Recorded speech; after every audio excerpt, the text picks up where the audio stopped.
Hello, thank you for joining me again today. I am Maxwell Nawihe.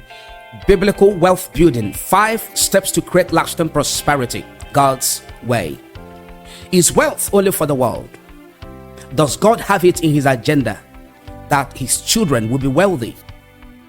Is it exclusively for the world to be wealthy, to control all the wealth? Is it for them? Or are we also stakeholders when it comes to having wealth, creating wealth, building wealth, and enjoying lasting prosperity? I have seen that many Christians today, they struggle with financial principles, thinking that it is ungodly to build wealth. But the truth is this: the Bible is filled with principles on wealth creation. And today, I'll be showing you God's blueprint for financial success, so you can build lasting prosperity and honor God with your finances. Let's get started. Does God want Christians to be wealthy? Proverbs 10:22. The blessing of the Lord brings wealth and adds no sorrow to it. Deuteronomy 8:18. But remember the Lord your God, for it is he who gives you the ability to produce wealth. You can now see that from the scriptures we read, it is very, very clear, and it is so emphatic that God is not against wealth. In fact, he is the source of it. Psalms 24:1-2. The earth is the Lord's and the fullness thereof, the world and they that dwelleth therein. For he has founded it upon the seas and established it upon the flood. Biblical wealth is not only for our personal gain, it is also about stewardship. It is also about generosity and using wealth for the glory of God. God's wealth comes with peace, but worldly wealth often comes with stress, often comes with greed and compromise. When we follow God's principles, when we apply God's wealth principles and strategies, it is very, very certain that we are going to build wealth with peace and with purpose. 5 steps to create lasting prosperity God's way. Number 1, work diligently and be excellent. Work diligently and be excellent. Proverbs 22:29. Do you see someone skilled in their work? Do you see someone skilled in their work? They will serve before kings. They will serve before kings. In other words, they will provide services, partners in business. They're going to be partners in their companies with kings, with people that have influence, financial muscle and influence. That is what that scripture is teaching and emphasizing. Hard work and excellence attract opportunity and financial rewards from kings, from people with financial influence and prosperity. God blesses those who are faithful with their skills and good work ethics. Please watch the video on the screen after now. Find more video and links in the description below, and please subscribe and turn on notifications for more. Number 2, spend less than you earn. Spend less than you earn. What I'm teaching you is principles, steps that have been working for me for many years. Spend less than you earn. Don't spend everything you earn. If you consistently spend more than you earn, you will never be wealthy. You will never be prosperous. That is the truth.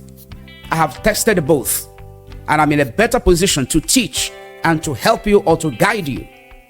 Permit me to say that your spending is a perfect and clear reflection of your wisdom level, of your financial wisdom and discipline. It is through your spending that we see how financially wise and disciplined you are. It is through your spending that we understand how financially intelligent you are. Spend less than you earn. If you want to create lasting prosperity, then you have to adopt and apply this principle and take this step to always form the habit, make it a routine that you always spend less than you earn. Okay? Spend wisely and spend below your means, your earning. Avoid unnecessary debt. Avoid it. Avoid it. You have to be practically financially wise and intelligent and disciplined, not theory. You must show it practically. You must practice it. Okay? The scripture I am about to read to you now is going to blow your mind and open your eyes. Proverbs 21 verse 20. The wise have wealth and luxury, but fools spend whatever they get. Did you hear that? Let me read again. The wise have wealth and luxury, but fools spend whatever they get. That is really from New Living Translation. I'm going to read it to you again from the NIV. Now listen.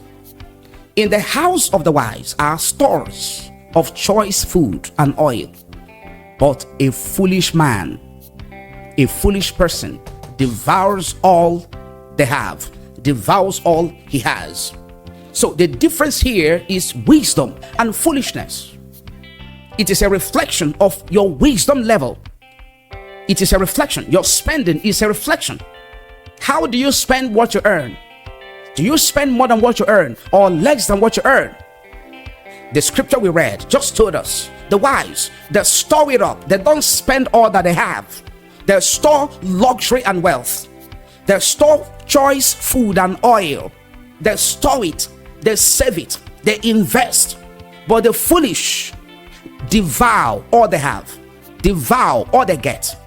Where is $100? They will tell you, oh, this is so little to save. If it is 100,000 naira, they say, oh, what is 100,000 naira going to, what advantage is it if I should save it? They hope that more money is going to come. They hope for the next salary is going to come. They hope that there's going to be the approval of the contract they are seeking for. So they squander the little they have.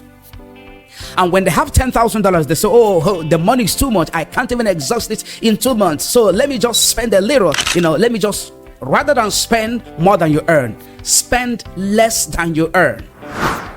Otherwise, you will never be wealthy. And by the time you discover that you are not able to achieve wealth, you begin to say, oh, wealth is not for me. It's for you. Wealth is for everybody, every human being upon the face of the earth. You have the inherent ability to create wealth. As we read in Deuteronomy chapter 8 verse 18, it is God that gives you the ability to produce wealth. You have that ability inside of you, but then you must take the right steps and apply the right principles in order to create wealth. Wealth is created. Wealth is built. It requires being intentional, being disciplined, to apply the principles and follow the steps. In the house of the wise are stores of choice food and oil, but a foolish man devours all he has. A foolish man, a foolish person devours all he has. The difference here is wisdom and foolishness. That is the difference. You can see what the wise has done with his wisdom, and you can see what the fool has done with his foolishness. Where do you belong to? Where do you belong to? Number 3, save and invest for the future. Save and invest for the future. Ecclesiastes 11 verse 2. Invest in 7 ventures, yes, in 8. You do not know what disaster may come. The Bible encourages diversifying investments. That's what the Bible encourages, in order to secure your future and the future of your generation. Okay? You have to do this. Save and diversify your resources. Don't squander, don't spend everything. And again, don't just save. Don't just save. Also invest in things that grow in profit and in value. Don't just save. If it's $100, $1,000, $10,000 you want to save, don't just save. Also invest in things that grow in profit and in value. Like real estate, invest in it. It's very, very profitable. It grows in value and profit. Like stocks, invest in stocks. It grows in value. It grows in profit. Also, you can invest in businesses that grows in value and in profit. This is how to create lasting prosperity God's way. Join us. Why I said join us is because I am already on that path, and I have a lot of experiences and a lot of profits in this regard. Join us. Number 4, give generously and trust God. Give generously and trust God. 2 Corinthians chapter 9 verse 6. Remember this. A farmer who plants only a few seeds will get a small crop, but the one who plants generously will get a generous crop. 7. You must each make up your own mind as to how much you should give. Don't give reluctantly or in response to pressure, for God loves the person who gives cheerfully. 8. And God will generously provide all you need. Then you will always have everything you need and plenty left over to share with others. Understand that giving leads to increase. Permit me to say this to you, that you don't become broke just by giving, and you don't become wealthy, you don't become prosperous by receiving alone. Only receiving, it doesn't make you prosperous. If you're the one that always receive, you love receiving but you don't love giving, receiving alone cannot make you wealthy and cannot make you prosperous. And also giving, being generous, cannot make you to become broke. This is the truth. It is the truth. Giving and generosity are major financial and wealth principles that leads to financial freedom and fortune, and you cannot do without them. God's wealth building plan includes giving. You have to include it in your own plan because it is also in God's wealth building plan. Giving, don't be stingy, be liberal.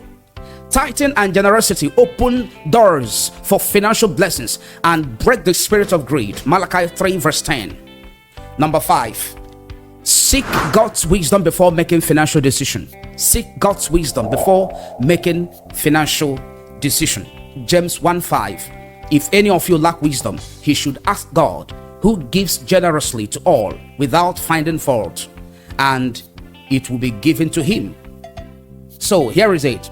Before making major or big financial decisions, such as investing, any kind of investment that is going to take or require huge or massive capital, before making such a decision, okay, either buying a home, you want to make a decision to buy a home, or you want to start a business that requires huge financial capital investment, you have to pray and seek God's guidance. You have to pray. It's important you pray. It is important. Open up the path for the Spirit of God to come in and tell you what to do and how to do it.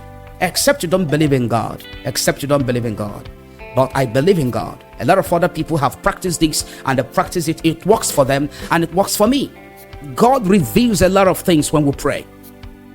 Every cloud that tries to cause blackout or that try to cause confusion when it comes to making certain critical decisions, they are taken away, and a very bright light shines on our heart and mind in order to guide us to make the right decision when we pray. So pray and seek God's guidance. His wisdom will lead you to financial success without unnecessary risk and losses.